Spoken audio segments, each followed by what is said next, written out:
Hey everyone, Rayo here, and today I'm bringing you a guide on the Healbrand. Healbrand is a very strong build that provides boon support for your group in the form of boons, heals, damage mitigation, and reflects.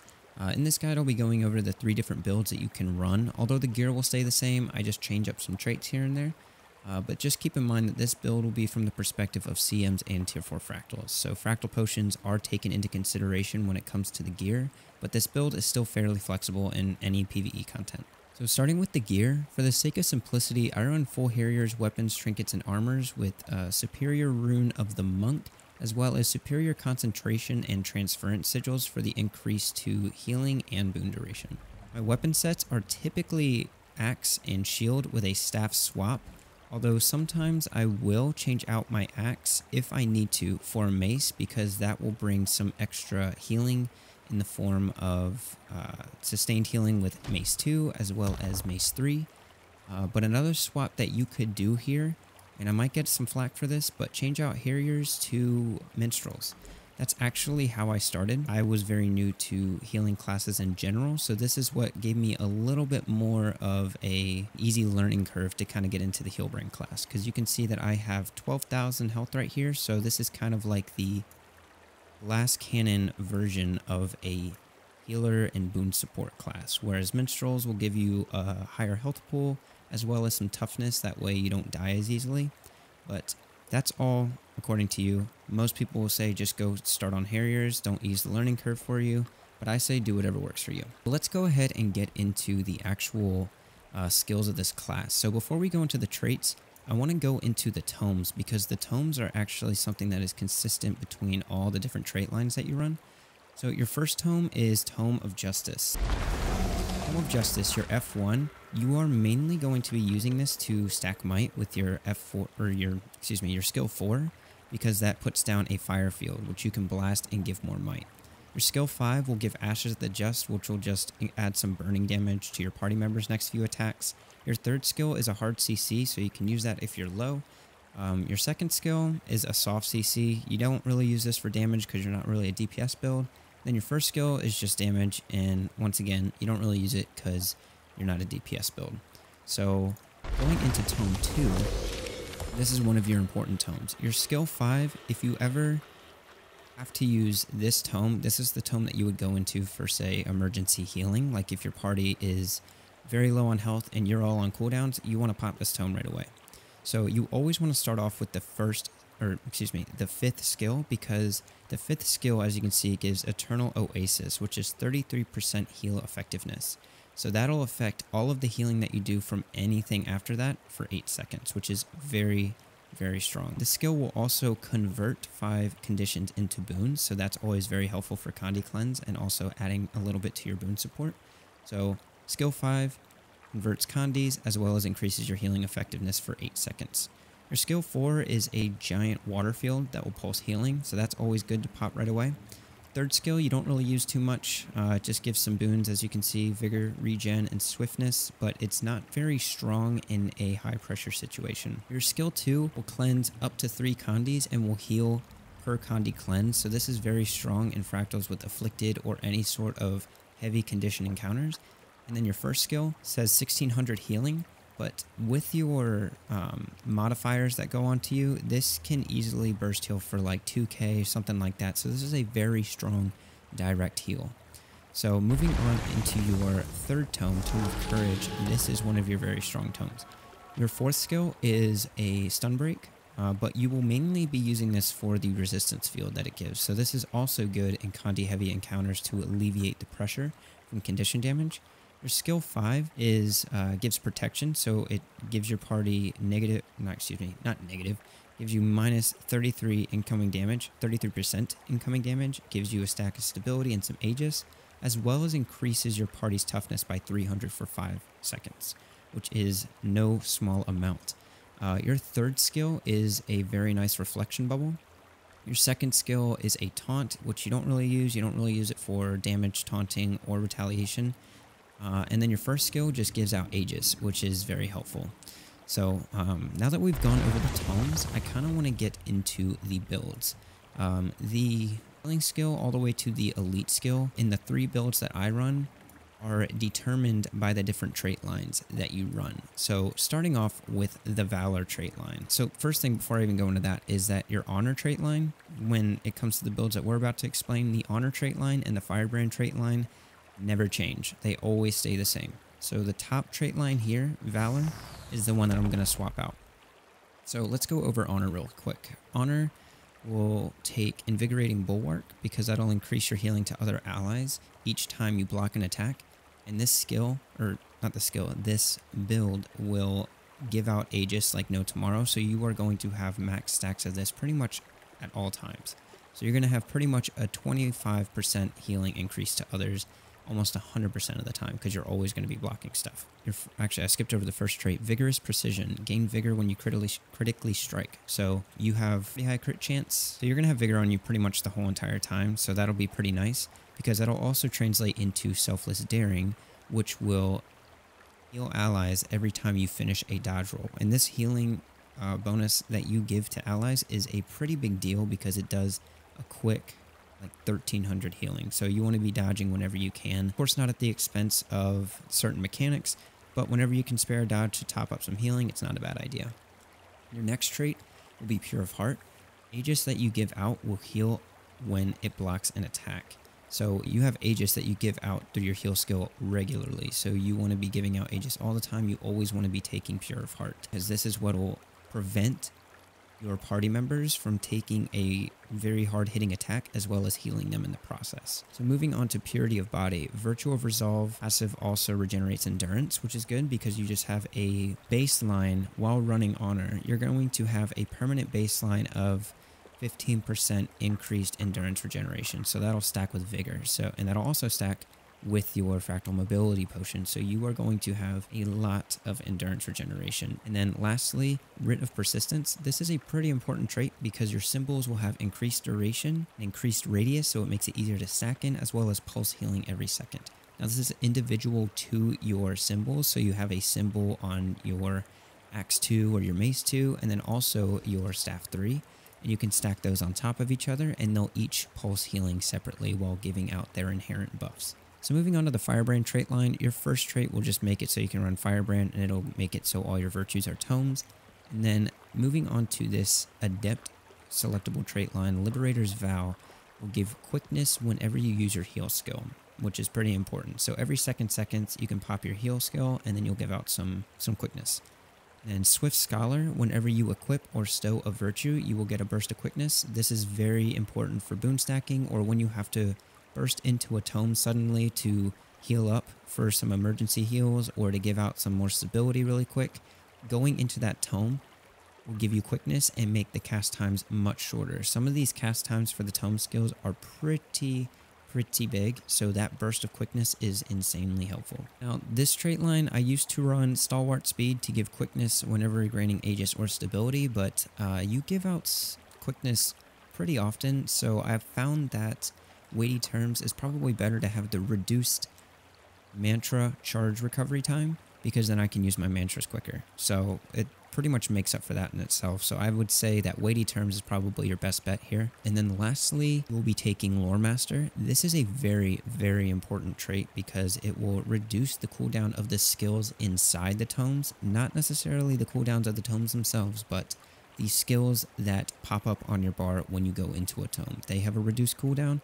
And that also makes it so that whenever you use a tome and you pop it on cooldown, it will still give you the passive bonus, which is very helpful with Purity of Body because whenever you bust open your F2 to heal up your party members, then you want to make sure that you have that 15% endurance regeneration as well as those passive heals going out to you every second, even when it's on cooldown. Because you can see it's on a 50-second cooldown, so that would be a long time without that bonus to endurance or those sustained heals. I skipped over this trait, Imbued Haste. Granting quickness will give you some increased stats, which is pretty nice. So you will pretty much always have increased healing power, toughness, and condition damage. So that's always good for you. Now, we went over Honor and Firebrand, so now let's go over Valor. So the Valor trait line is probably one of my favorite to bring. A lot of people might run Virtues, which we'll get to in a second, but I find that Valor is much more, I want to say, in my opinion, the way I like to play, it carries a group pretty darn well.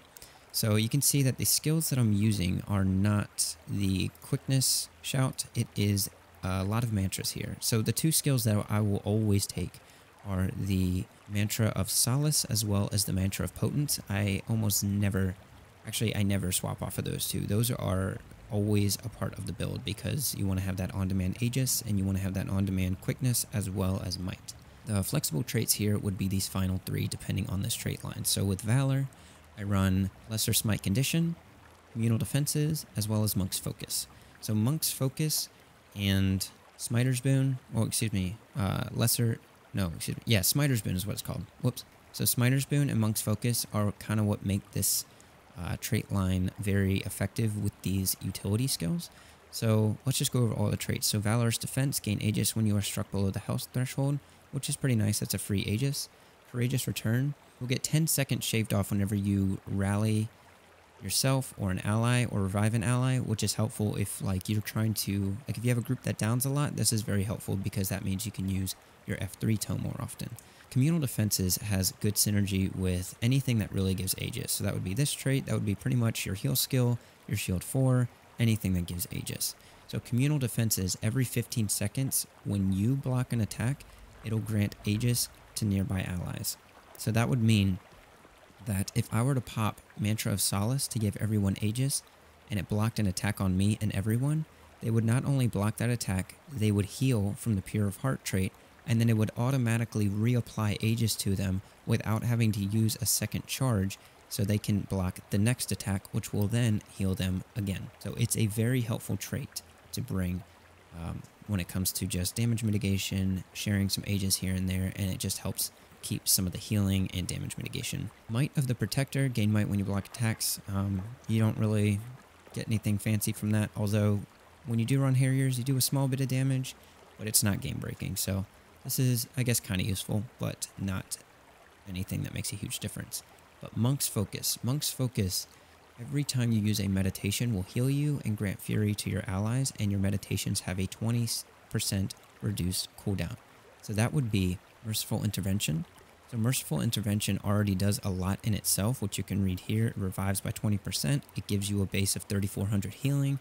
But now, as it marks in blue, it'll also give another 2,400 healing, as well as give Fury for almost 8 seconds to my party members. That is how I upkeep my Fury through Merciful Intervention. As well, because I'm running Smiter's Boon, every 16 seconds will make my heal skill give Fury. So I have two things that will give out Fury on top of when I am running Axe. Oops, I mixed up my build. I'll swap that in a second. But when I run Axe, my symbol 2 will also give out Fury. So I have a lot of Fury, so I'm not missing out on anything there. This is a build that I find makes it so if you want to have more reactive healing, more burst healing, I find that this is very strong.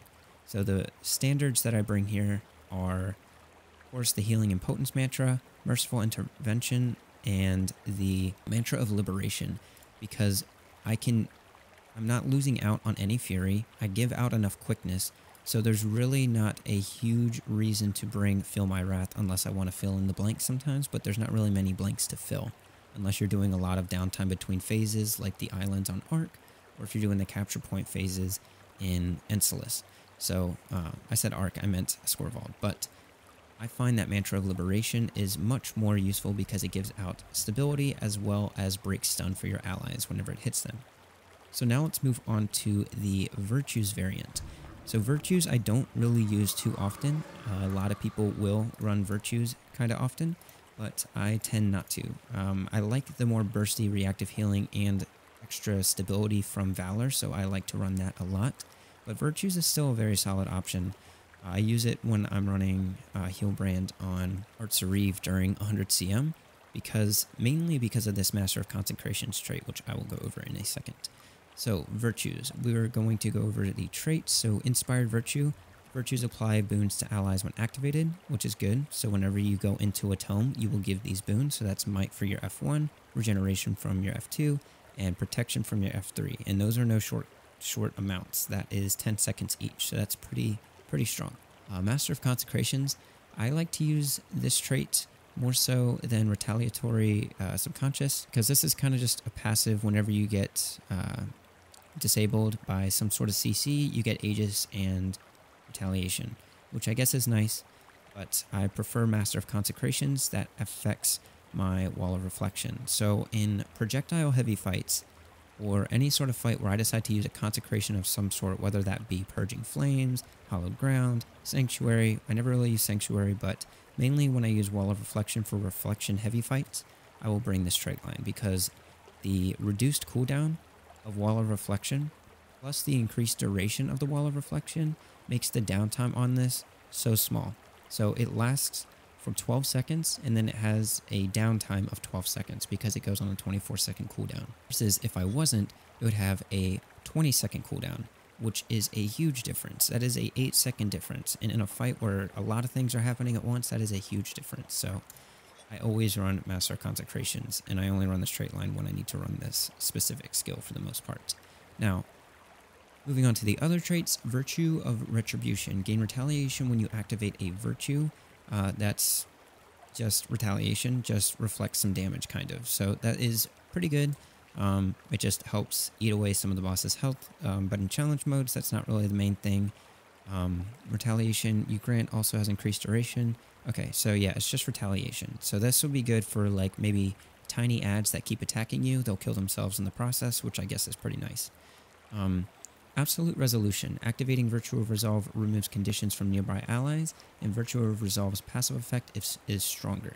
So this is good also in Kandi heavy fights, because you get Condition Cleanse when going into your tome, and then now you have a stronger passive heal. So if you look at that, every 3 seconds you'll give out 500, you'll pulse heal for 550 base before any modifiers. Then moving on to your next, Power of the Virtuous. Deal increased damage for each boon on you. You're not really a DPS class once again, but if you're running full Harriers, this could actually benefit you quite a little bit. Nearby allies gain Virtue of Resolve's passive. Now this is pretty strong for sustained healing on your allies as well. So Virtues overall is a very sustained kind of like passive healing with reduction to your consecrations if you run Master of Consecrations.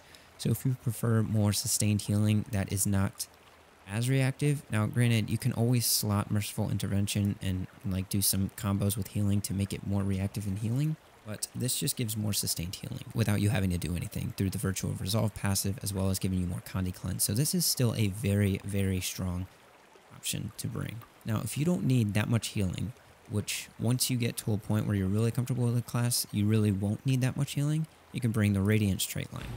Now in Radiance, I run these 3 traits, and then I also run these skills. So going over the traits, Justice is blind. Whenever you do F1, you will blind foes near you. That's pretty good. Light Aura minus, let me see, gain Light Aura.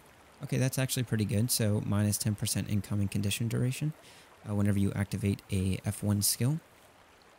Right Hand Strength. Really, this first trait line is no big deal. As per usual, you're not a DPS class.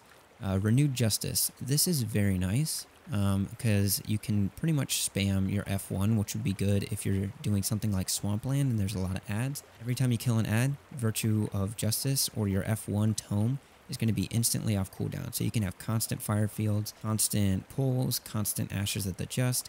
It's just very helpful even on a healing class because that F1 tome makes cleaving trash ads pretty nice. Now, I've mentioned a lot of times that you're not a DPS class, but you do have a lot of cleave in your F1 tome, so this makes it pretty nice. Now, this is a pretty nice trait because it has synergy with the Grandmaster trait, which we'll go over in a second.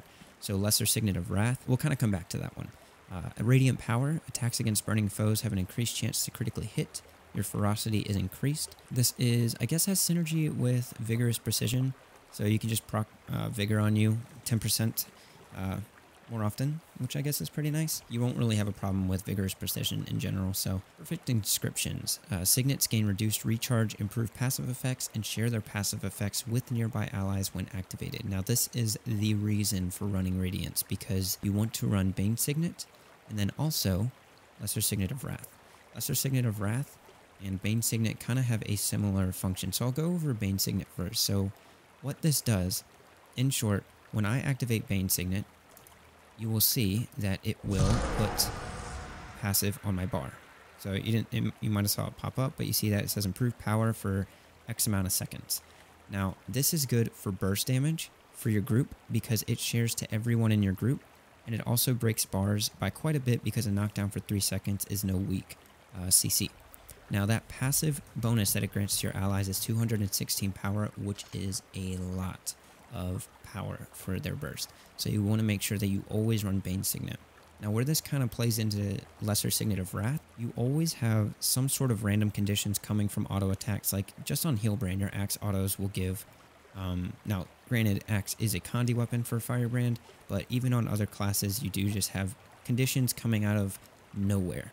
So, although this trait is not like the make it or break it kind of trait, it just gives you a lot of effect. It gives you more benefit, I find, in the form of boosting your party's Condi damage in a similar way that Bane Signet does. It's just the Condi damage version of it. Now, it also gives Immobilize, which is a pretty strong soft CC, so if you're running this, say, on Arts Reeve, you have low inherent CC for the illusions. You could pop F1 Tome, use an F1 skill, and you will inflict Immobilize on top of any other CCs that you're doing, which is a pretty nice soft CC to help break those illusions bars. So Radiance is probably the most, actually it is the most offensive version that you can run, and this is a build that I would prefer to run most of the time, although it's much more comfy to run Valor. I like running Valor because it just is more healing, but Radiance is probably just as important to me. I like to run this in groups that don't require Merciful Intervention or don't require any sort of bursty healing. So that is pretty much the cut and dry of it. Now, when it comes to doing stuff as a Healbrand, when it comes to healing, healing and boon stacking are your main purposes. So let's go ahead and move over to the Mistlocked Sanctuary, and we will go over some boon stacking and some healing combos. Alright, so here we are in the Fractal lobby next to the Mistlocked Singularity to go over some boon stacking before you go into an encounter in Fractals and CMs. So the thing with boon stacking is, one, you want to get out max damage modifiers like 25 might, quickness, fury, and all that good stuff. But the catch is you don't want to take too long to do so. The rotation that I do takes about 5 seconds. There are other rotations that involve much more in-depth stacking, like LA rotations, whatever. But mine will give you 25 stacks of might in a couple seconds. It'll give you a good starting amount of boons. So the benefits to this is to, one, start off with max damage modifiers, and two, it'll help you personally with your boon up time to give yourself a good starting point, a good foundation with boon up time, high seconds on quickness, fury, 25 might, all that good stuff, instead of starting the fight at 0 and building up and using all of your cooldowns. So I'm going to go through my rotation fast, and then I will slow it down and break it down for you guys. Knowledge is power.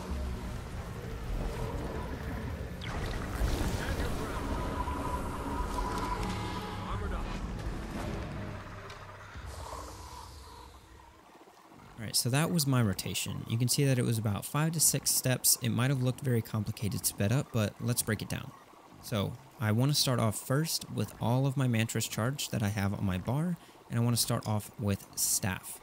So the very first thing is you kind of have to understand how combo fields work. Some people might place an Axe 2 first, but it is something that you don't want to do because this is a light field, and we are going to start off with blasting a fire field. So the way that combo fields work is whatever field is placed down first is going to take priority when you do a combo finisher in that field.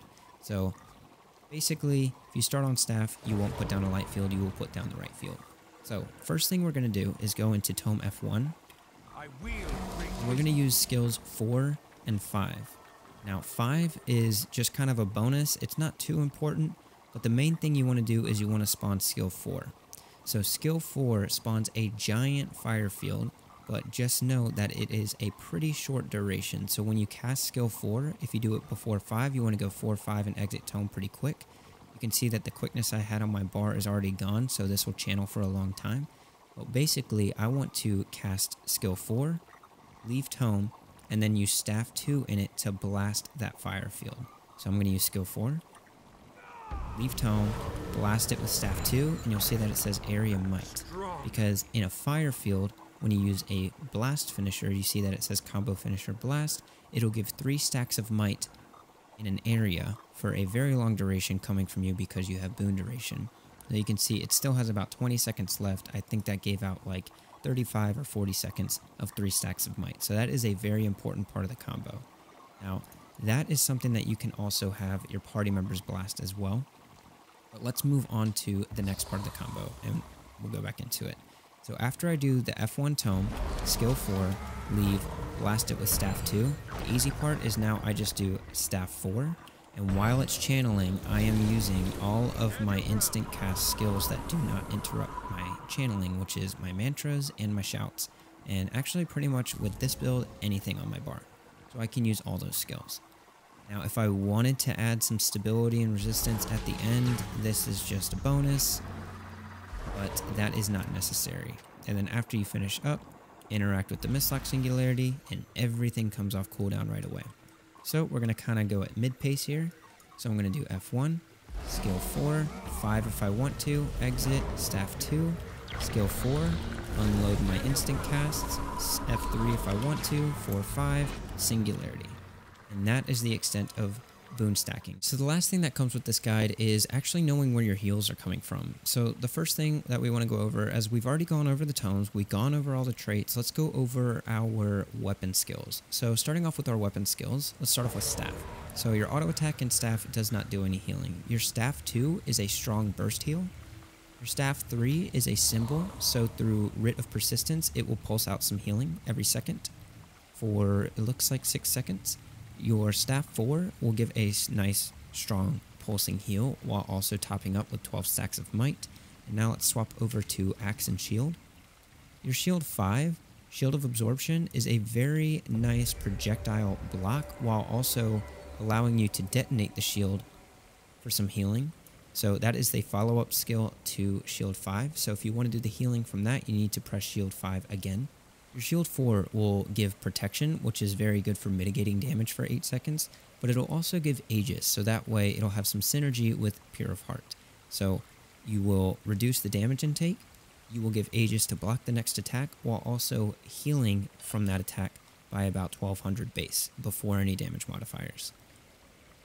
Now, also Axe has a symbol, which this symbol you will be using to upkeep with Fury anyway, but this symbol can also do the same thing as symbol 3 on staff, where it will pulse out some heals every second. And I think the pulsing healing is about 250-ish per field per second. So if you stack both of those on top of each other, it's about 500 health per second for 6 seconds-ish.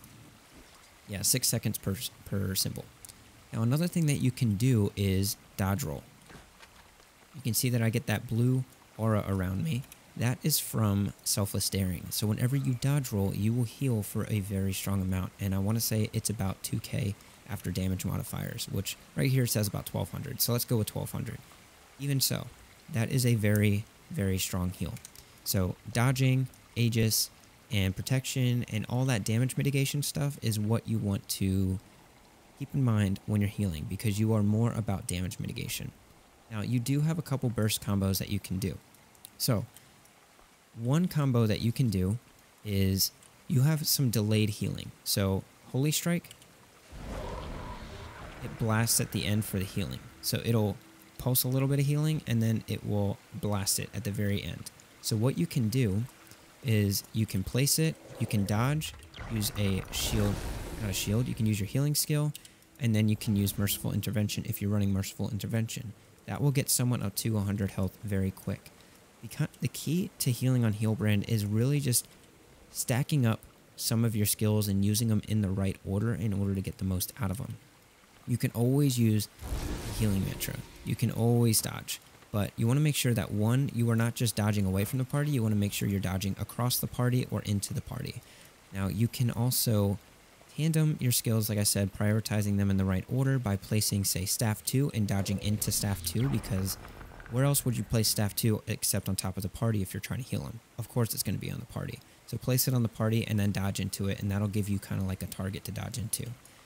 Merciful Intervention will shadow step you to any target, so you can always dodge roll and Merciful Intervention in the middle of it, and that way it will heal from Merciful Intervention as well as heal from the dodge roll at the end of the Merciful Intervention. And then you can always top up heals with a shield, or I always keep saying shield. You can always top it up with a healing mantra, because that will give Aegis to that person to prevent them from taking the next attack and instead healing them instead.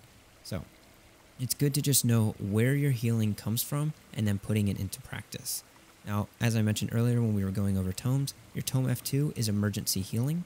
So you can always just use skill 1 for some immediate heals, but remember to always start with skill 5 for that increased healing power, as well as that condition conversion over to boons if you have heavy Condi pressure.